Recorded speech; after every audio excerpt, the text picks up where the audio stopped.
Sa gitna ng naglalaki ang gusali sa Makati, nakatayo ang isa sa pinakamalaking empire ng negosyo sa Pilipinas, ang Villapuerte Holdings.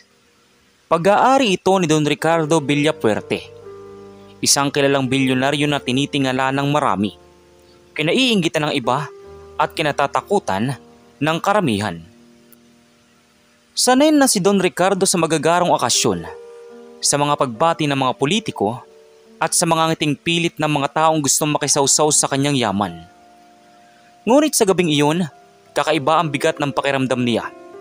Sa kanyang mesa, nakapatong ang makapal na folder, puno ng mga reklamo, demanda at kasong maaaring ikasira ng lahat ng kanyang pinaghirapan. Boss, ani ng kanyang chief lawyer na si Attorney Delgado, habang dahan-dahang isinara ang folder. Kailangan kong maging totoo sa inyo. Mahirap na itong ipanalo. Labanan ng impluwensya at pera ito. Sa pagkakataong ito, tila mas malaki ang kalaban. Namilog ang mga mata ni Don Ricardo. Hindi sanay ang kanyang mga tenga na makarinig ng salitang sumuko. Delgado, ikaw ang pinakamagaling kong abogado. Ibinigay ko lang lahat ng kailangan mo. Pera, ebidensya, koneksyon. Tapos ngayon, sasabihin mong hindi mo na kaya. Nagbuntong hininga si Delgado at umiwas ng tingin. Don Ricardo, isang maling hakbang lang. Kasama rin ako sa paglubog. Ayoko nang isugal ang pangalan ko. I'm sorry. Parang binuhusan ng malamig na tubig ang bilyonaryo. Sa isang iglap, ang taong kanyang pinagkatiwalaan ng hustisya ay tinalikuran siya. Sa buong buhay niya, ngayon lang niya naramdaman ang ganoong klaseng pagkakanulo. Kinabukasan, kumalat sa lahat ng pahayagan at social media ang mga balita. Bilyonaryong si Villapuerte na wala ng panlaban sa kaso, chief lawyer, matras sa depensa. End of the empire na ba? Balita sa TV. Unti-unting nanghina ang kanyang imperyo. Ang mga stockholder ay nagbenta ng shares. Ang mga kaibigan ay biglang naglaho. At maging ang mga kamag-anak ay tumalikod. Ang dating matikas at makapangyarihang pangalan ay unti-unting nadudungisan. Sa parehong araw, sa basement ng gusali, isang payak na janitor ang tahimik na nagwawalis. Siya si Mario Cruz, mahigit 3 dekada ng janitor. Hindi nakapagtapos ng kolehiyo, ngunit may matalim na isipan at pusong hindi sumusuko. Habang naglilinis, hindi niya maiwasang marinig ang mga bulong-bulungan ng ibang empleyado. Wala na si Don Ricardo. Tapos na ang lahat sa kanya. Sayang, kung sino pang nastuktok, siya pa ang unang bumabagsak.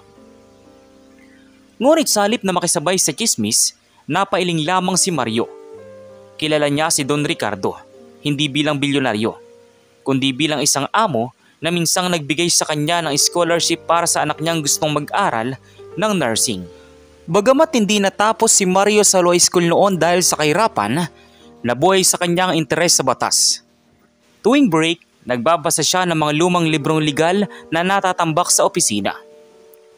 At ngayong nasa bingit ng pagbagsak ang taong minsang tumulong sa kanya, hindi niya kayang palampasin ang pagkakataong ito.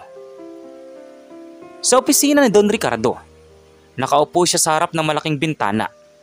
Hawak ang baso ng alak. Tahimik, ngunit ramdam ang bigat ng problema. Maya-maya ay may kumatok sa pinto. Pasok! Mahina niyang wika. Pumasok si Mario. Dalang maliit na balde at map. Halatang nahihiya. Sir, pasensya na kung istorbo. Pero gusto ko lang pong sabihin, huwag po kayong sumuko. Napalingon si Don Ricardo, bagyang naiinis. Ano bang alam mo sa laban na to, Mario? Janitor ka lang. Hindi to basta laban sa kalye. Ito ay laban sa korte. Laban sa mga taong makapangyarihan. Ngumiti si Mario. Hindi nagpatalo sa bigat ng tinig ng bilyonaryo. Tama po kayo, sir. Janitor lang ako. Pero ilang taon na rin po akong nagbabasa ng batas. Hindi man ako abogado. Naiintindihan ko ang ilang galaw ng hustisya. At higit sa lahat, hindi ko po kayo iiwan. Dahil doon ay napatahimik si Don Ricardo. Matagal bago siya muling nagsalita. Alam mo bang kahit mismong abogado ko, tinalikuran ako. Anong magagawa mo kung ang mismong pinakamagaling na abogado sa lungsod walang nagawa? Paano ka pa kaya? Diretso ang tingin ni Mario. Sir, minsan hindi pera o titulo ang panlaban. Minsan puso at determinasyon. Kung papayagan niyo ako magtatanggol sa inyo. Napagalpak ng tawa si Don Ricardo. Ngunit sa kanyang mga mata ay may bahid ng pag-asa. Isang janitor, magiging abogado ko. Tumango si Mario, mariin. Opo sir, hindi po ako titigil hanggat hindi ko kayo nailalaban. Dahil minsan po, ang hustisya, nakikita sa mga hindi inaasahan. At sa sandaling iyon, nagsimula ang kakaibang kwento. Kung paano isang simpleng janitor ang magiging pinakamalaking sandigan ng isang bilyonaryo laban sa mundo. Pagkatapos ng usapan nila, buong gabi ay hindi nakatulog si Don Ricardo. Hindi niya maalis sa isip ang sinabi ni Mario. Isang janitor na walang titulo, walang lisensya, ngunit may tapang na magsabing siya ang lalaban para sa isang bilyonaryo. Nakakatawa at sa parehong oras, nakakagulat. Kinabukasan, alas 7 pa lang ng umaga. Kumatok muli si Mario sa opisina. Bitbit niya ang isang makapal na tambak ng papel. Mga lumang libro ng batas, mga xerox ng kaso, at ilang notes na parang pinag-aralan niya buong buhay niya. Sir, nakangating sabi ni Mario. Nag-research po ako kagabi. Kung papayagan ninyo, pwede tayong magsimula. Nagtaas ng kilay si Don Ricardo. Research? Sa isang gabi? Mario, hindi ito parang pag-aaral ng manual ng vacuum cleaner. Kaso ito sa korte. Ang nakataya rito, buong buhay ko. Ngunit hindi natinag si Mario. Alam ko po sir, pero minsan, ang isang taong walang pinangahawakan kundi prinsipyo, mas lalaban yan kaysa sa isang abogado na pinapagalaw lang ng pera. Ipaglaban natin sa ibang paraan. At kung hahayaan niyo po ako mismo maghanap ng butas sa kaso ninyo. Sa unang tingin, ordinaryong janitor lamang si Mario. Ngunit lingid sa kaalaman ng karamihan, siya ay minsang naging estudyante ng abogasya. 15 taon na ang nakakalipas. Pumasa siya bilang freshman sa isang kilalang law school. Mataas ang kanyang marka, masipag at palaban. Ngunit nang mamatay ang kanyang ama sa aksidente, napilitan siyang tumigil para magtrabaho at tususan ang kanyang pamilya.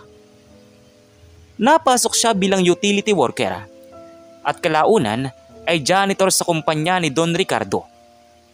Dito niya ipinagpapatuloy ang hilig sa batas. Binabasa ang mga naiiwang kaso ng mga abogado sa opisina. Nakikinig sa kanilang diskusyon habang naglilinis at nagsusulat ng sarili niyang mga notes. Sa loob ng maraming taon, kahit walang diploma, hinasa niya ang sarili sa pag-aanalisa ng batas.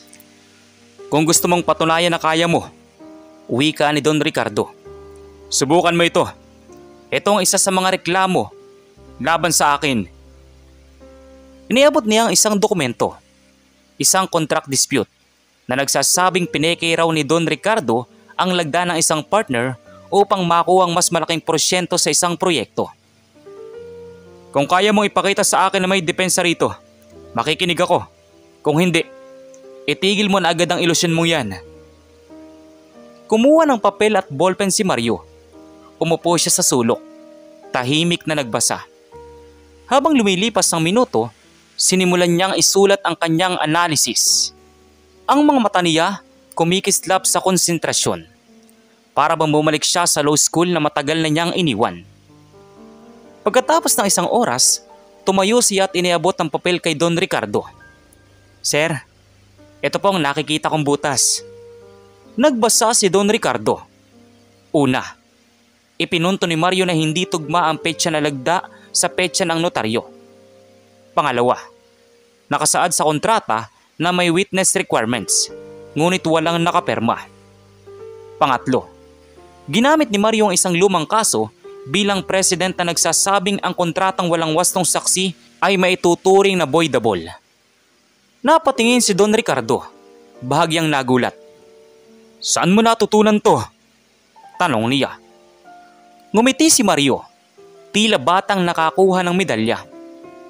"Sa mga librong naiwan ng mga abogado ninyo, sir, at sa mga taon ng pakikinig ko habang naglilinis." Unang beses sa loob ng maraming araw, nakaramdam ng pag-asa si Don Ricardo. Kinagabihan, nagkaroon ng emergency meeting ang mga dating kasama ni Don Ricardo. Ngunit isa-isa silang umatras. Ang kanyang mga kaibigan sa negosyo, tumalikod. Ang mga dati niyang kakampi, biglang naging kalaban. Ngunit sa tabi niya, nanatili si Mario, isang janitor na walang pangalan. Walang kapangyarihan, ngunit may paninindigan. "Sir," ani Mario habang nag-aayos ng mga papel, "hindi ko kayang maging opisyal na abogado ninyo dahil wala akong lisensya. Pero kaya kong maging researcher, strategist, at higit sa lahat, kakampi. Pwede po tayong maghanap ng isang abogadong payag tumayo sa korte. Pero ako po ang gagawa ng lahat ng analysis." Napangiti si Don Ricardo, bahagyang may halong pagdududa. "At sa tingin mo, may tatanggap sa isang janitor na magiging shadow lawyer?" tanong niya.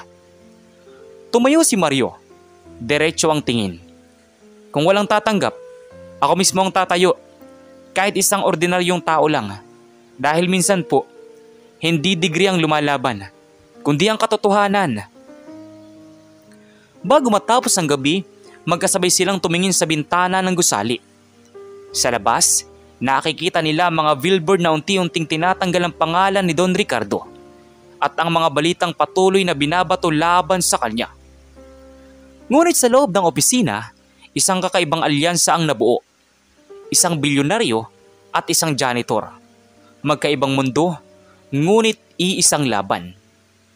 "Mario," mahinang sambit ni Don Ricardo, "kung totoo ang sinasabi mo, ikaw lang ang tanging hindi sumuko sa akin." Humawak si Mario sa balikat ng kanyang amo. "Sir, hindi ako susuko. Hindi lang dahil utang na loob ko ito sa inyo, kundi dahil naniniwala ako na may hustisya pa rin sa mundong ito." At doon nagsimula ang pag-ikot ng kapalaran. Isang janitor na hamon sa batas at isang bilyonaryo na muling mabubuhay ang pag-asa. Samantala, kinabukasan, dumating ang araw ng preliminary hearing. Napakabigat ng atmosfera sa buong gusali. Mga mamamahayag, nakapwesto na sa harap ng korte, mga kamera, handa sa bawat galaw ni Don Ricardo.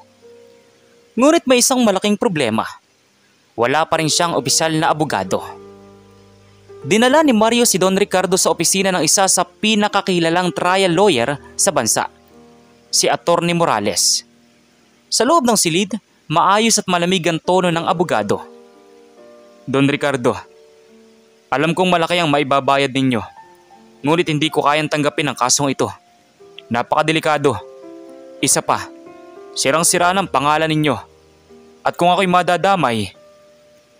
Naputol ang salita ni Morales nang tumingin si Don Ricardo ng diretsyo.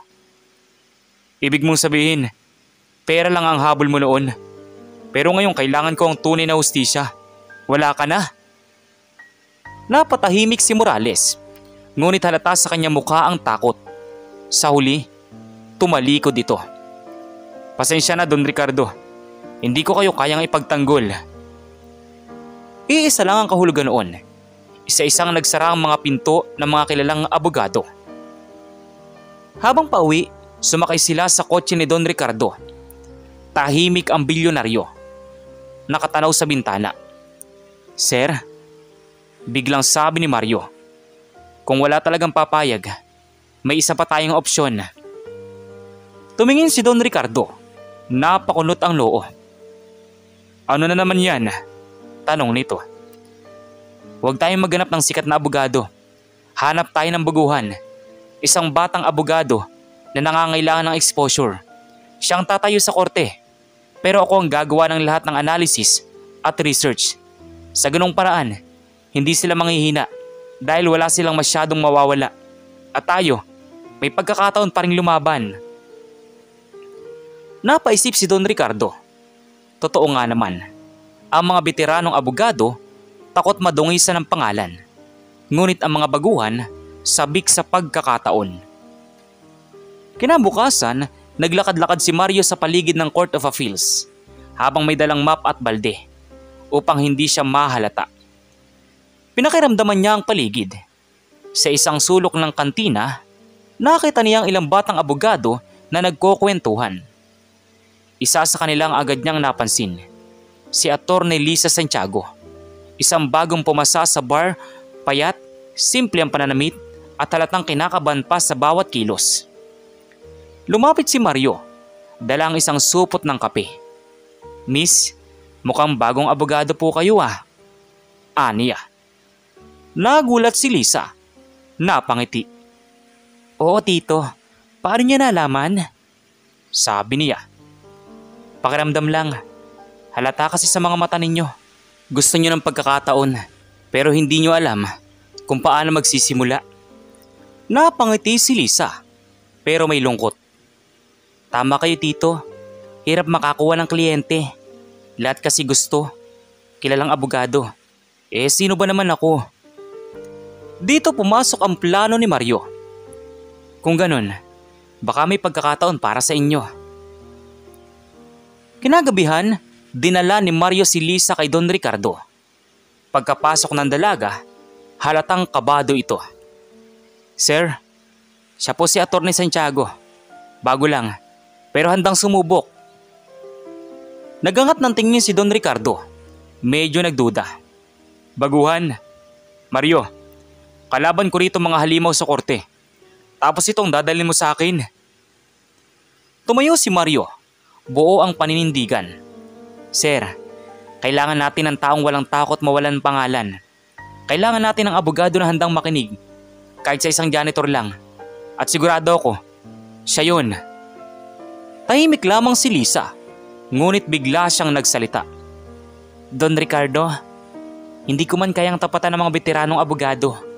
Pero kaya kong makinig. At kung totoo ngang si Mario ang gagawa ng research, handa ako maging boses ng laban ninyo." Matagal tumingin si Don Ricardo bago siya muling nagsalita. "Kung ganun, simulan natin." Sa susunod na araw, nagsimula ang kakaibang tandem. Sa maliit na opisina, nakapalibot si Mario ng mga libro at dokumento. Si Lisa nakikinig at sumusulat ng notes, habang si Don Ricardo tahimik na nag-oobserba. "Ganito," paliwanag ni Mario. "Ang strategy natin ay hindi sumabay sa galaw ng kalaban. Ang gagawin nila, sisiraan ang pangalan ni Don Ricardo sa publiko. Pero sa korte, gagamit tayo ng technicalities. Hindi natin sila haharapin sa giyera ng pera, kundi sa giyera ng detalye." Namilog ang mga mata ni Lisa. "Grabe Tito Mario, parang mas abogado pa kayo kaysa sa akin." Ngumiti si Mario. "Hindi ako abogado, janitor lang. Pero minsan, ang janitor, nakakakita ng mga bagay na hindi nakikita ng iba. Kasi nasa likod lang kami, nanunood." Habang pinagmamasdan ng dalawa, hindi maiwasan ni Don Ricardo na mapaisip. Sa unang pagkakataon, nakita niya ang hustisya. Hindi sa anyo ng mamahaling suit o magarang diplomasya. Nakita niya ito sa dalawang taong walang takot magsimula. Isang batang abogado at isang janitor. "Mario," wika ni Don Ricardo. "Simula ngayon, hindi na kita basta janitor lang. Ikaw ang magiging utak ng laban ko. At ikaw, Attorney Santiago, magiging boses ko. Kayong dalawa, kayo magiging bagong sandata ko." Tumango si Mario at Lisa. Sabay nilang isinumpa. "Hindi po kayo mabibigo, sir," anila. At sa gabing iyon, nabuo ang kakaibang trio. Isang bilyonaryo na halos mawalan ng lahat. Isang janitor na uhaw sa hustisya. At isang batang abogado na sabik sa pagkakataon. Isang laban na hindi na lamang tungkol sa pera o kapangyarihan, kundi tungkol sa pagpapatunay na kahit ang pinakaordinaryo may puwang sa hustisya. Dumating ang araw ng unang hearing. Labas-pasok ang mga mamamahayag sa bulwagan ng korte. Sabik na makita ang pagbagsak ng dating pinakamakapangyarihang negosyante sa bansa. Sa labas, may mga placard na bitbit ng mga nagpoprotesta. Hustisya para sa mga naagrabyado! Bilya puwerte! Magnanakaw! Sigaw ng nagpoprotesta. Sa loob ng sasakyan, nakaupo si Don Ricardo. Tahimik na nakatanaw. Katabi niya si Mario, nakasuot ng simpleng long sleeves. Habang si Atty. Lisa naman ay halatang kinakabahan. Hawak-hawak ang folder na puno ng notes ni Mario. Mahirap ito, bulong ni Lisa. First time kong tumayo sa ganitong kasong high profile. Ngumiti si Mario. Pinisil ang balikat ni Lisa. Relax lang, Atty. Santiago. Tandaan mo, hindi ikaw ang mag-isa. Nandito ako. Lahat ng strategy na nasa notes, sundin mo lang. Pagpasok nila, biglang sumiklab ang mga kamera. Nakasalubong nila ang kabilang kampo na pinamumunuan ng isa sa pinakamagaling na trial lawyer sa bansa, si Atty. Franco Meneses. Matikas, sanay sa spotlight at kilala bilang executioner ng mga higanting negosyante. Aba, mapang-asar ng ngiti ni Meneses. Ikaw pala magiging kalaban ko, Don Ricardo. Isang baguang babae at tumingin kay Mario na bitbit ang isang supot ng pandesal. Isang janitor? Nagtilian at nagtawanan ng ibang abogado sa paligid. Namula si Lisa sa hiya. Ngunit bago pa siya makapagsalita, lumapit si Mario. Diretsyong tumitig kay Meneses. Kung ako man ay janitor at ikaw ay tinatawag na executioner, tingnan natin kung sino ang mas mahusay magwalis ng kalat ng hustisya. Natahimik sandali ang paligid bago muling nagtawanan ng kabilang kampo. Ngunit si Don Ricardo, sa unang pagkakataon, napangiti ng bahagya. Samantala sa kabilang banda, sa loob, umupo ang lahat. Formal na binasa ng hukom ang kaso. Pandaraya sa kontrata, falsification of documents, at misrepresentation.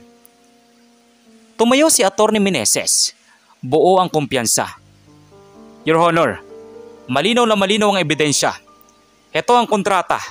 May perma na hindi tugma sa pagsusuri ng mga eksperto. Inihiling naming agad itong kilalanin bilang peking dokumento at ituring si Don Ricardo na mandaraya. Nagbulungan ng publiko. Napatingin si Lisa kay Mario. Halatang natataranta. Dahan-dahan namang iniabot ni Mario ang isang maliit na papel na may nakasulat.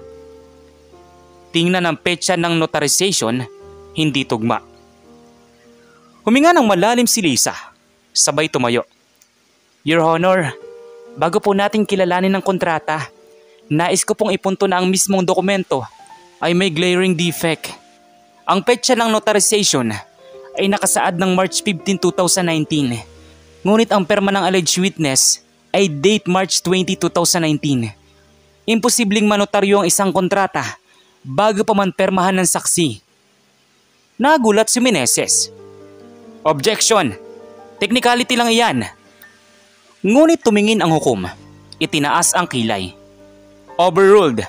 Counsel, explain nyo kung paano nangyari yon. Biglang natahimik ang kabilang kampo. Napatingin si Don Ricardo kay Mario. Nakangiti lamang ito.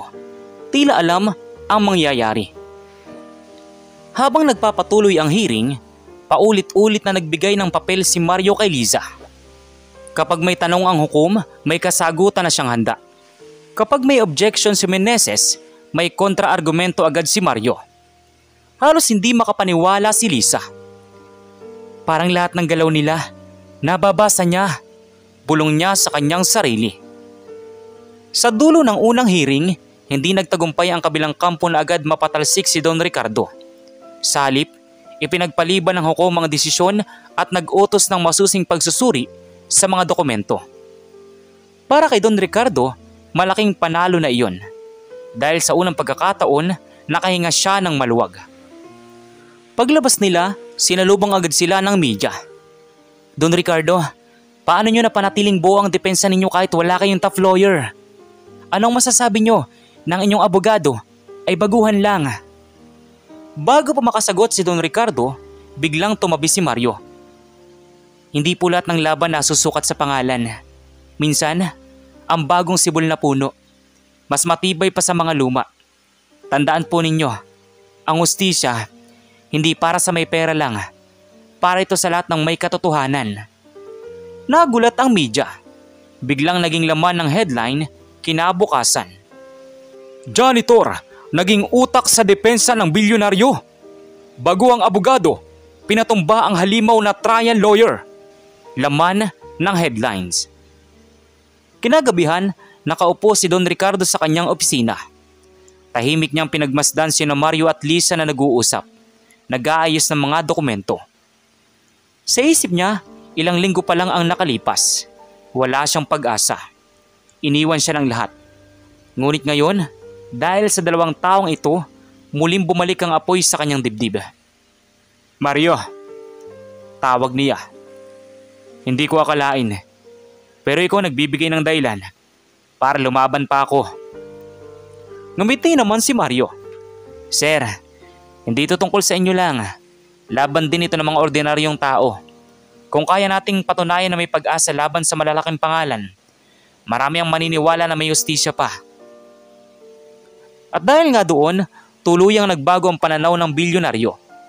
Mula sa pagiging makapangyarihan, unti-unti niyang natutunan ang halaga ng mga simpleng tao na may pusong lumaban. Hindi nagtagal, naramdaman agad ni Don Ricardo at ng kanyang bagong team ang paggiganti ng kabilang kampo. Kinabukasan, sumabog sa telebisyon at social media ang mga headline. Janitor ang nagpapanggap na abogado, pinaglalaruan ng hustisya. Baguang attorney, sunod-sunuran sa isang utility worker. Villafuerte Holdings, patuloy na naghahanap ng palasot. May mga edited na larawan ni Mario na nakasuot ng lumang toga. May caption na, Attorney Janitor, abogado ng basura. Nang makita iyon ni Lisa, halos maiyak siya. Grabe, ginagawa nila tayong katawa-tawa. Ngunit si Mario, kalmado lamang. Natural lang yan.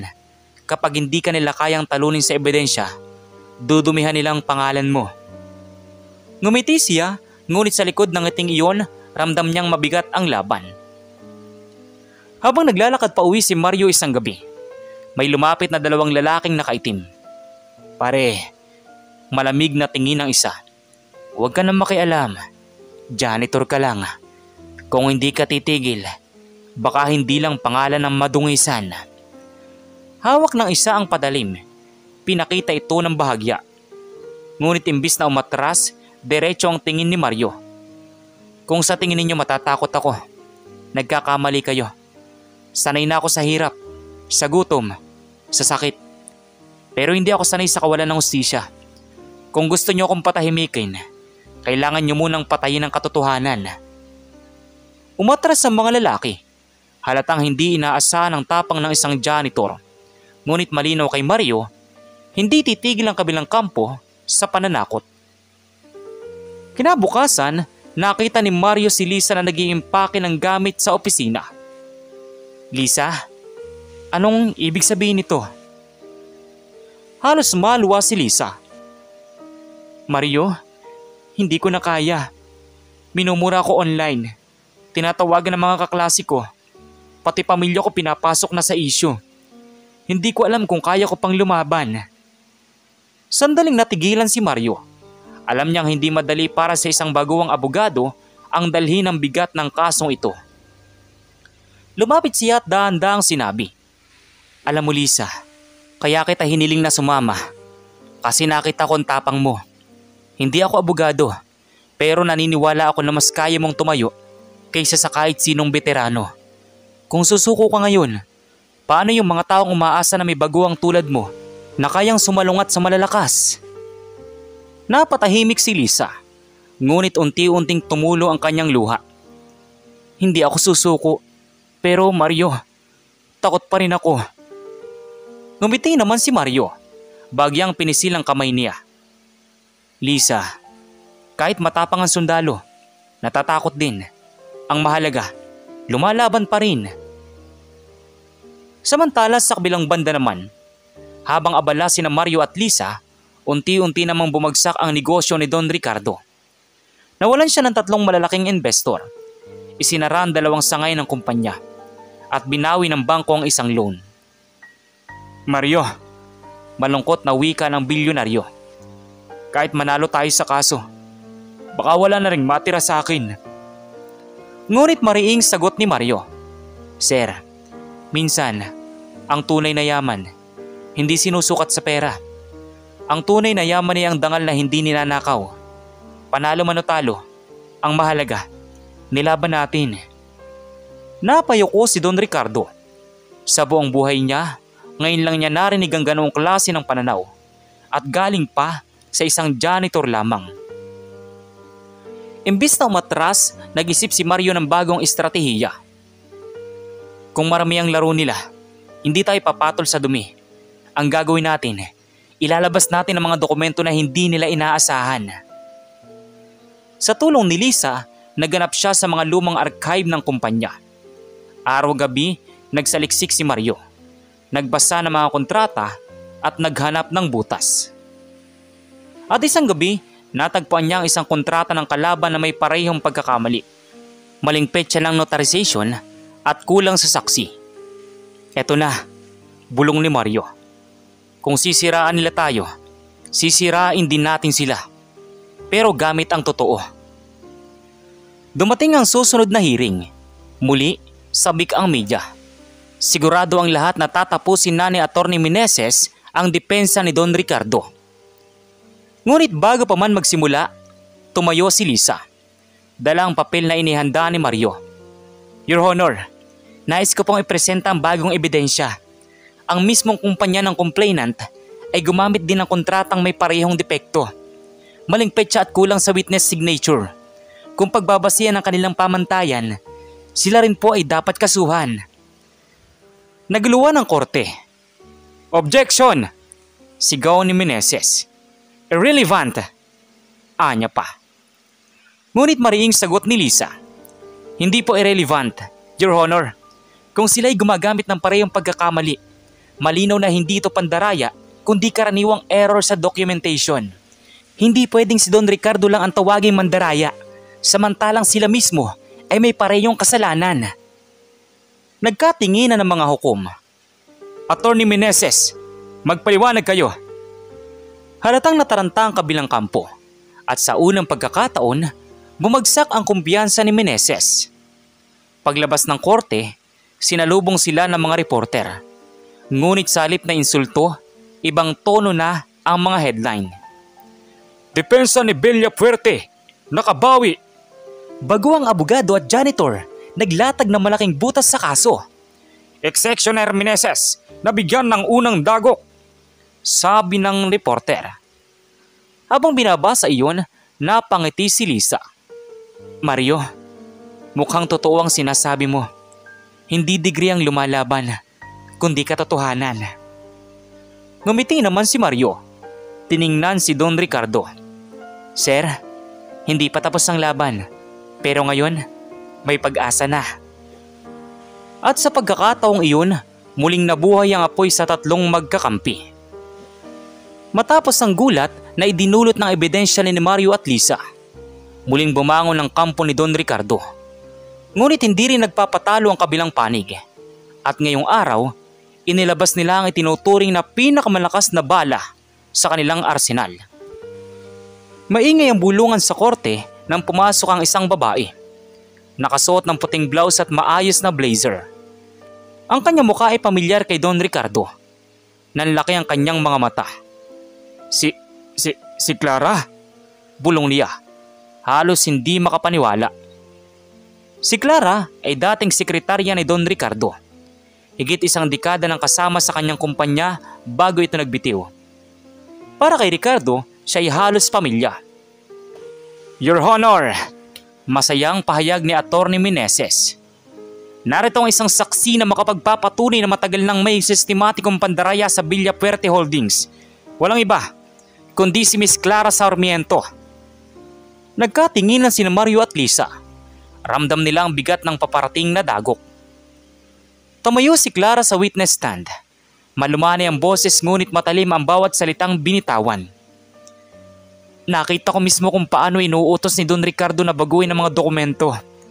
Ako mismo nagsali ng mga maling petsa. Ako rin ang nag-abot ng sobre sa ilang opisyal para mabilis na maaprubahan ang kontrata. Bawat salita niya ay parang punyal na tumatagos kay Don Ricardo. Napayoko ang bilyonaryo. Hawak ang kanyang loo. Tila pinagsakluban ng langit at ng lupa. Lisa, bulong niya. Halos nanginginig. Hindi totoo yan. Mahal ko si Clara. Parang anak. Hindi ko siya kailanman inutusan ng ganyan. Ngunit wala nang pakialam ang publiko. Sa mata ng mga nakikinig, malinaw ang larawan. Isang dating empleyado na nagtaksil. Dala ang lahat ng lihim. Your Honor, maring sabi ni Meneses. Ito ang matagal na naming sinasabi. Ang Villafuerte Holdings ay hindi inosente. May sistematikong pandaraya sa loob. At mismong kanang kamay ng akusado ang nagpapatunay. Ano pa po ba ang kulang? Tanong niya. Umugong ang korte. Ang ilan, tumango-tango.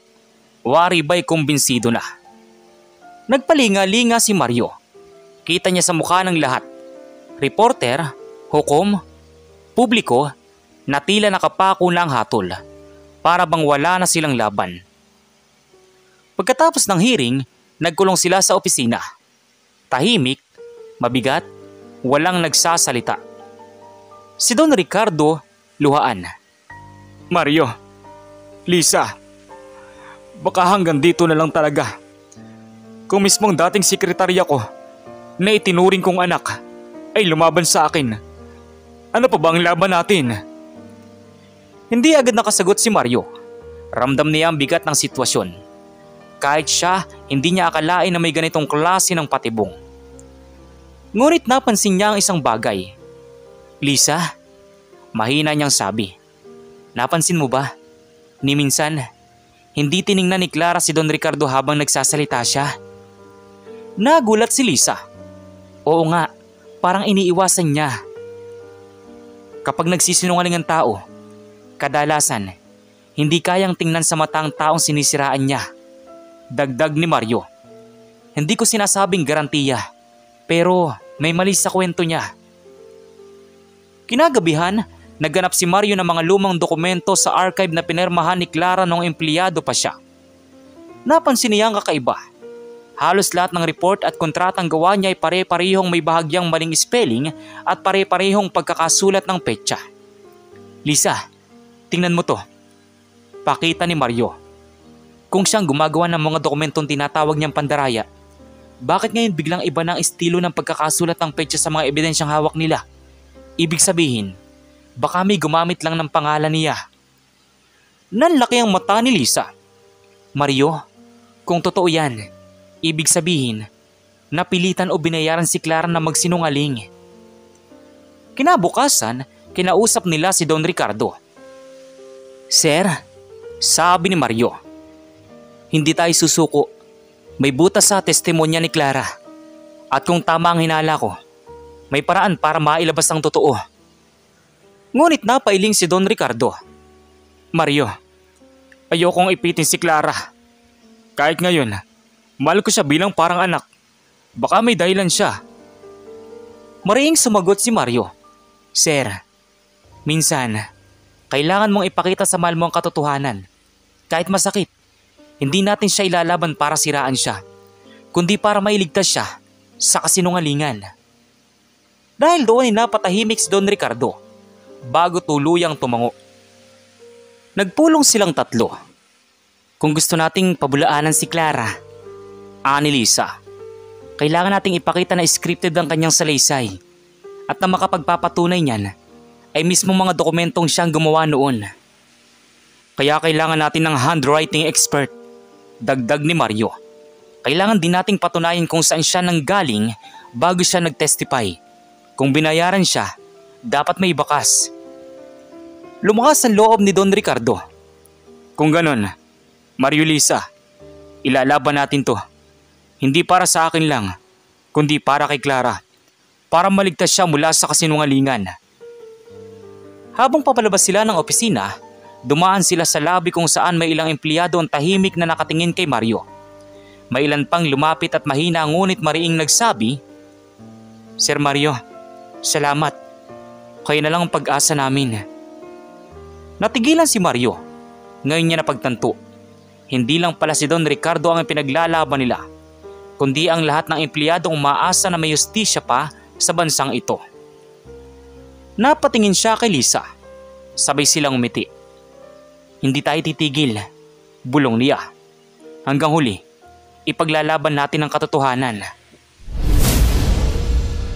Samantala sa kabilang banda naman, punong-puno ang korte sa araw na iyon. Ramdam ang tensyon.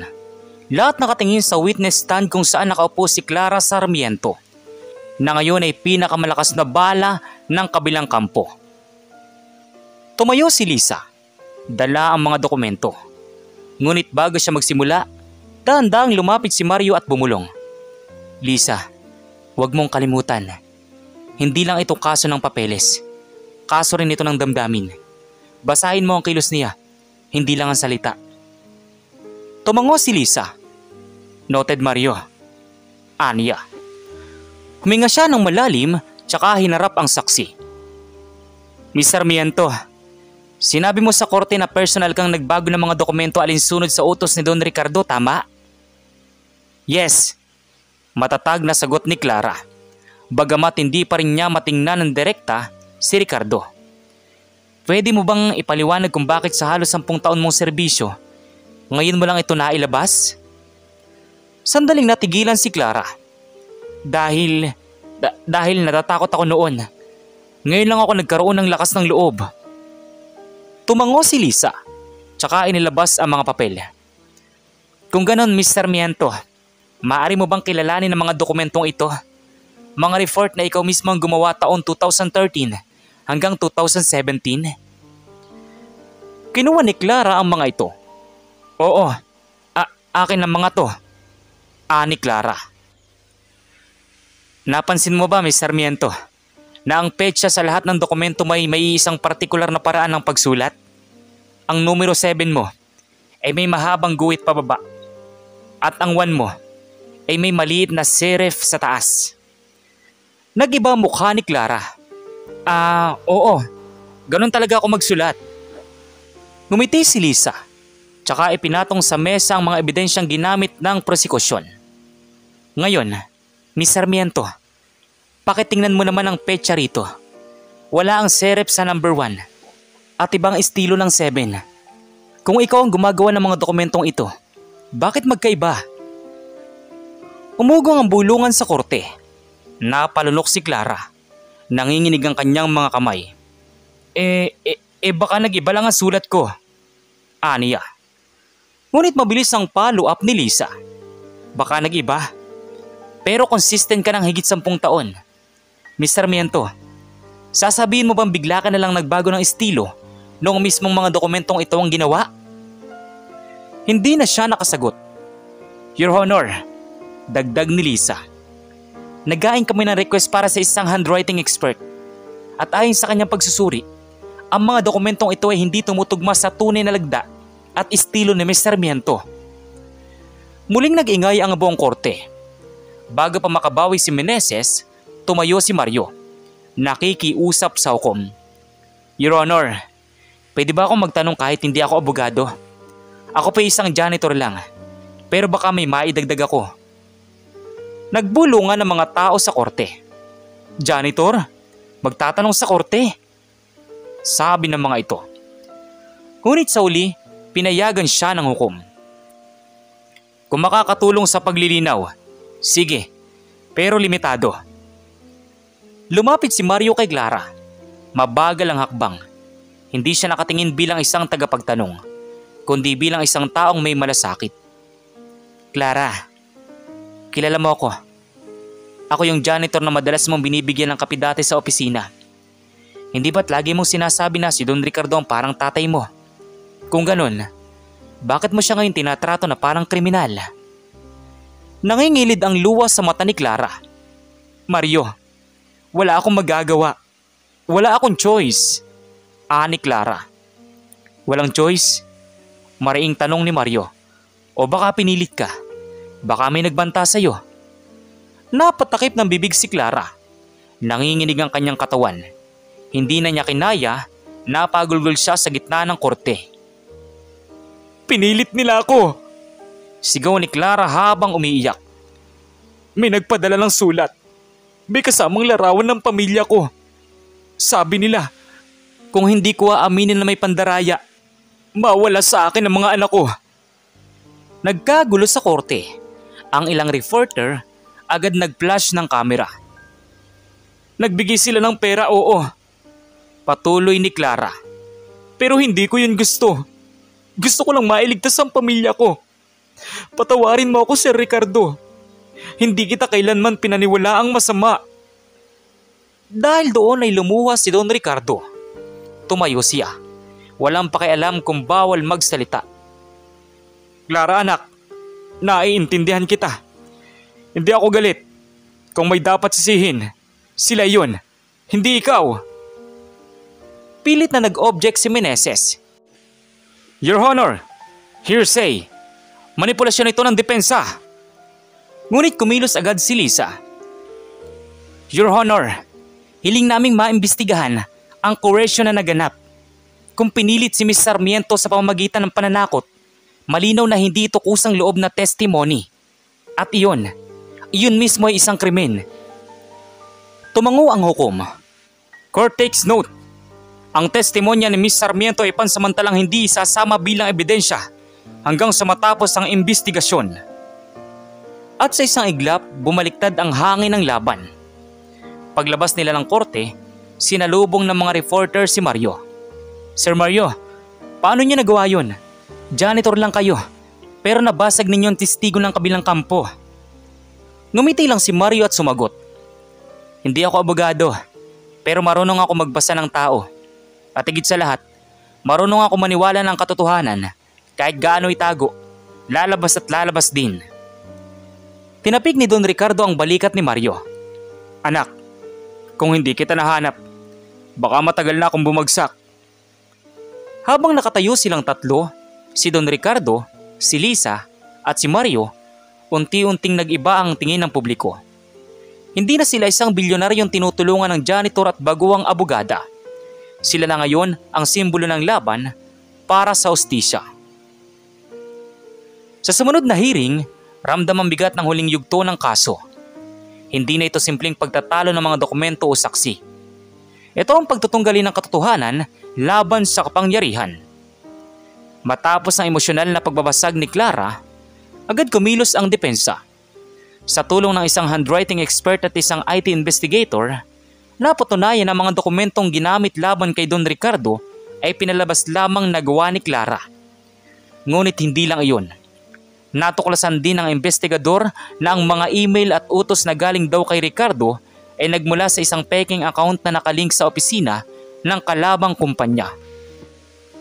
Ayon sa forensic trail, pahayag ng IT expert sa korte, ang IP address na ginamit para gumawa ng mga peking dokumento ay mula mismo sa headquarters ng kalaban. Nagumpuga ng mga bulungan. Ang dating malinis na pangalan ng prosecution ay biglang nabahiran ng matinding duda. Your Honor, matapang na sabi ni Lisa. Ngayon ay malinaw na. Hindi si Don Ricardo ang nanandaya.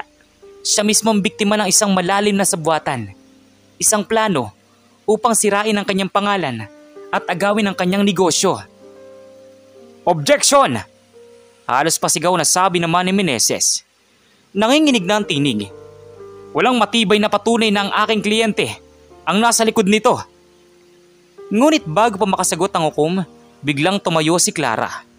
Luhaang sumigaw. Your Honor, may mga taong pumunta sa bahay ko gabi-gabi. Ang nag-utos sa akin na magsinungaling ay si Attorney Meneses mismo. Parang gumuho ang buong korte. Napako ang tingin ng lahat kay Meneses. Walang katotohanan niyan, sigaw niya. Ngunit halata ang takot sa mukha ni Meneses. Mabilis na nagpakita ng audio recording si Lisa, galing sa telepono ni Clara.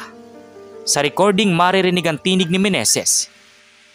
Kung hindi mo gagawin to, mawawala ang pamilya mo. Tandaan mo, wala kang laban sa amin. Pagkarinig ng audio recordings, hindi na nakapagsalita ang veteranong abogado. Samantala matapos ang ilang linggong deliberasyon, dumating ang araw ng hatol. Punong-puno ang korte. Tahimik ang lahat habang binabasa ng hukom ang desisyon. Sa kasong isinampalaban kay Don Ricardo Villapuerte, dahil sa kakulangan ng sapat at matibay na ebidensya, at dahil sa matibay na patunay na paninira at pamimeke ng dokumento, siya ay aming idinideklarang inosente. Umugang ang hiyawan sa loob ng korte. May ilan pang umiyak sa tuwa, lalo na mga empleyado ni Don Ricardo na naroon. Samantala, patuloy ng hukom. Ang korte ay maglalabas ng kasong kriminal laban kay Atty. Meneses at sa mga taong sangkot sa peking ebidensya at pananakot sa saksi. Nanginginig, pilit na lumabas si Meneses sa korte habang binabato ng mga reporter ang kanyang pangalan. Executioner Meneses, bagsak na. Ang dating walang talo, tuluyan ang natalo, sabi ng reporter. At sa unang pagkakataon, bumagsak ang isang halimaw na matagal nang nangingibabaw sa hustisya. Matapos ang lahat, nagtipon sina Don Ricardo, Lisa at Mario sa maliit na opisina. Tahimik silang nagkamustahan bago nagsalita ang bilyonaryo. Mario, Lisa, hindi ko alam kung paano ko kayo pasasalamatan. Sa lahat ng pinagdaanan natin, kayo ang naging tunay kong kayamanan.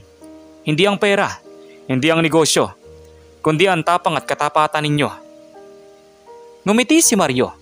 Sir, ginawa lang namin ang tama. Hindi ito tungkol sa yaman. Tungkol ito sa dangal. Lumapit si Lisa at tumango. At hindi lang dangal mo, sir. Dangal ng bawat Pilipino na naniniwala na may justisya pa. Ilang araw ang lumipas, nag-alok si Don Ricardo kay Mario ng mataas na posisyon sa kumpanya. Ngunit ngumiti lang si Mario at umiling. Sir, salamat po. Pero janitor pa rin ako. Doon ako masaya. Hindi ko kailangan ng titulo para ipaglaban ng tama. Ngunit kung sakali, baka gusto kong mag-aral sa gabi.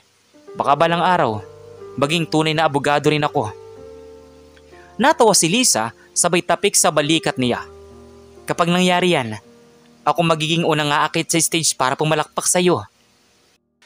Samantala, sa kabilang banda naman, lumipas ang panahon. Nanumbalik ang pangalan at negosyo ni Don Ricardo. Mas malinis at mas matatag. Si Lisa ay kinilala bilang isa sa pinakamapiling batang abogada ng taon. At si Mario na natiling janitor. Ngunit ngayon, tinitingala bilang janitor na pumawi sa halimaw ng hustisya. At sa bawat taong lumalapit sa kanya, laging iyon lang ang kanyang sagot. Hindi ako bayani. Isa lang akong simpleng tao na hindi natutong sumuko. Kung kaya ko, kaya nyo rin. Sapagkat ang katotohanan, kahit gaano nila itago, ay hindi kailanman malulunod. Sabi niya. Kayo, ano pong masasabi nyo sa kwento natin ngayon? At kung anong mga aral po ang mga natutunan ninyo? Maaari nyo po bang i-comment dun sa baba dun sa comment section para muli ko pong mabasa? So once again, inuulit ko pong muli. Ako po si Tamoxki TV. Kita-kita po tayong muli sa mga susunod pa nating maraming mga video. Thank you and God bless you all. Peace out.